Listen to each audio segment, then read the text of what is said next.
بله بریاره که گلک بالکش و جدا و دیاره گلک شی جوان گوجالی پارتیا دموکراتا کردستانی و هاتاویت نشینو جبرگو او بارگا تو زانی گلک جارا بو يعني سدما آلوزیان جالی ملیشیاتان و او اف بو يرين كركوكي داويشي يعني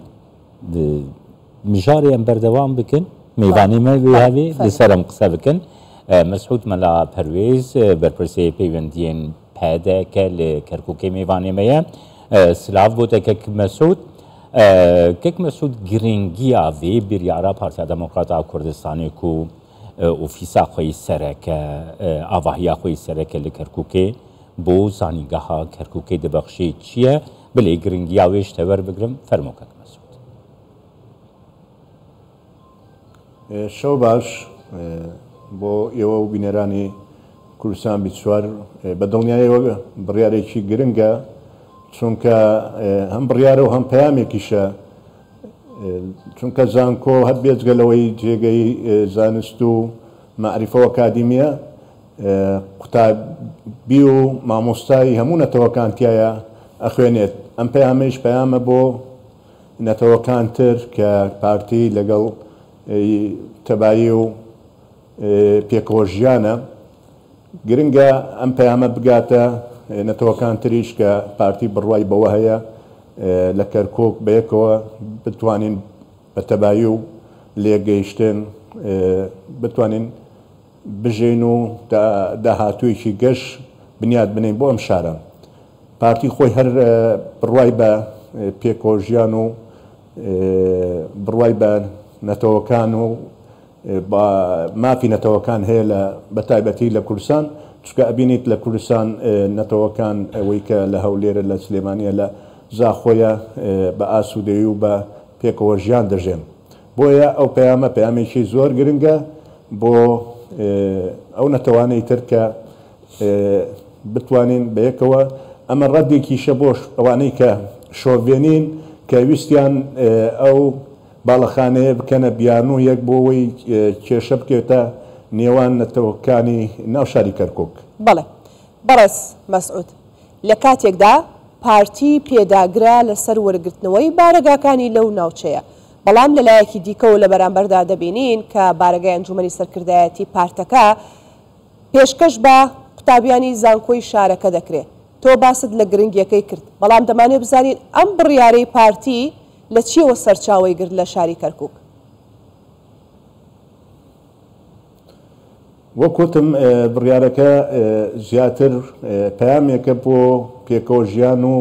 تەبایی لە شارەکەیە چونکە ئەگەر خۆمان ڕووداوەکانی پێشترمان بینی کە ئەو خەڵکێکی شۆڤێنی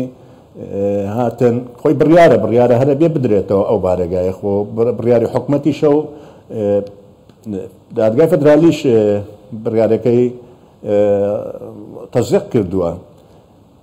کاڵم خەڵکێکی شۆڤێنی ویستیان وەزعی کەرکووک تێکدان ڕێگەیان لە خەڵک گرت و لە کاسبکاران و ئەمانە کوردانی ڕەحیماوە و ئەو شوێنانە بەڕاستی ئەمەیان پێ قبول نەبوو وەکو ئیهانەیەک بۆ ئەوە بوو چەندین شەهید درا چەندین بریندار بوو شارەکە لە تەقینەوەیە بوو بەڕاستی پارتیش بۆ باڵەخانەیەک ناوێت کێشە لە کەرکووک دروست بێت ناوێت شۆڤینان یان خەڵکی شۆڤینی ئیستیغلالی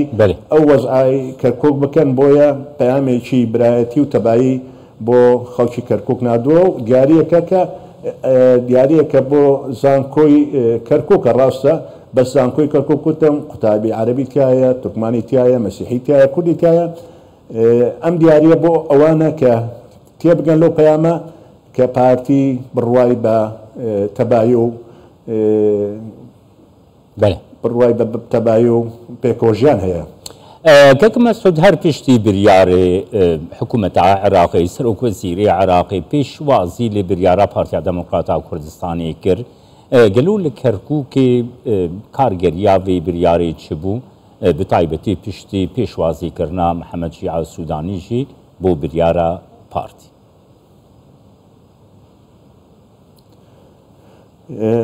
جێی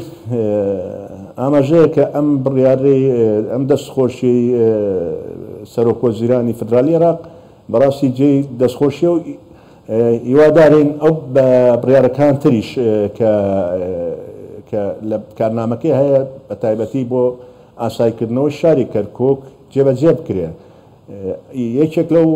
بڕیارانە مەسلەی بارگاکە بوو، ئەوە ئیستا پارتی بەخشی، بەڵام چەند بڕیاری تر هەیە کە ئەبێ بیدات، چەنگانگاوێتر ماوە ئەبێ جێبەجێ بکات. مەسلەی ئیداراتە، مەسلەی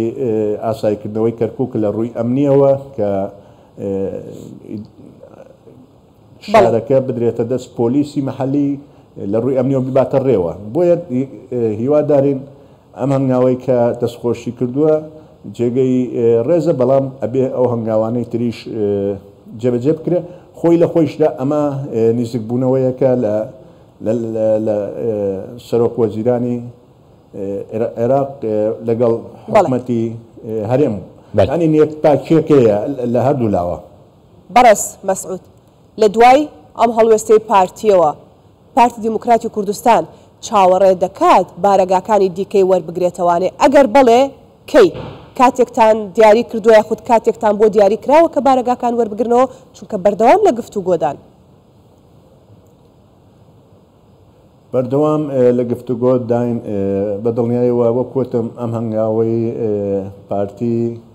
هەنگاوێکی باش بوو بۆ ئەوەی ئێمە خۆمان ئامادەکەین کە ئەو بارگایانەی تر کە هەیە وەریگرینەوە و چالاکی سیاسیمان دەست پێ بکەینەوە لە کەرکووکە. چەند چالاکی سیاسیەیە لە کەرکووک ئیشوکاری خۆمانەکەین، بەس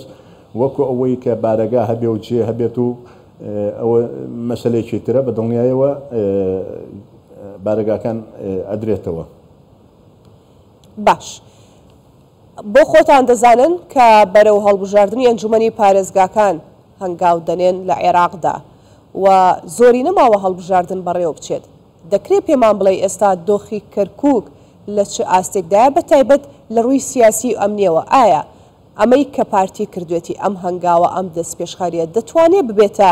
لێک نزیک بوونەوەی هێز و لایەنە سیاسیەکان لە کەرکووک؟ چونکە بیرمان نەچێ هەمیشە پارتە سیاسیەکان لەو شارەدا دەڵێن دۆخی کەرکووک جیاوازە لە ناوچەکانی دیکەی عێراق و هەرێمی کوردستانیش.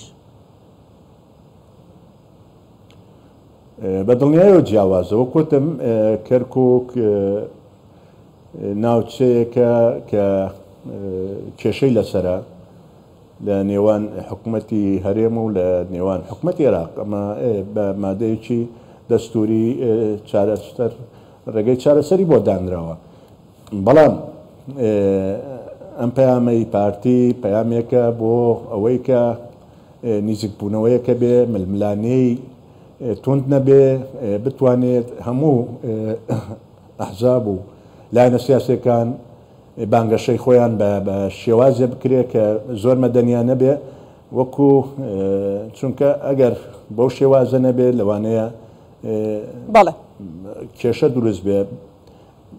بۆیەش ئەم هەڵبژاردنە کە چەندین ساڵە لە 2005ەوە کورد کەرکووکی لەبێ بەشکراوە، هەلێکە بۆ خەڵکی کەرکووک بە تایبەتی کورد بتوانێت بانگەشەی خۆی بە نەرمی بکە و لایەنەکان تر نەتەوەکان تریش بتوانن هەر بەکو کورد بانگەشەی نەرم بکەن و دوور بن لە تەعەسوبی قەومی و تەعەسوبی مەزهەبی. بەڕێزیشە کورد ئەم جارە بچێت بۆ دەنگدان، چونکە وەکوتم کورد لەمە هەڵبژاردنە ئەبێ هەموو کوردان بچن بۆ دەنگدان، چونکە چارەنووسی شارەکە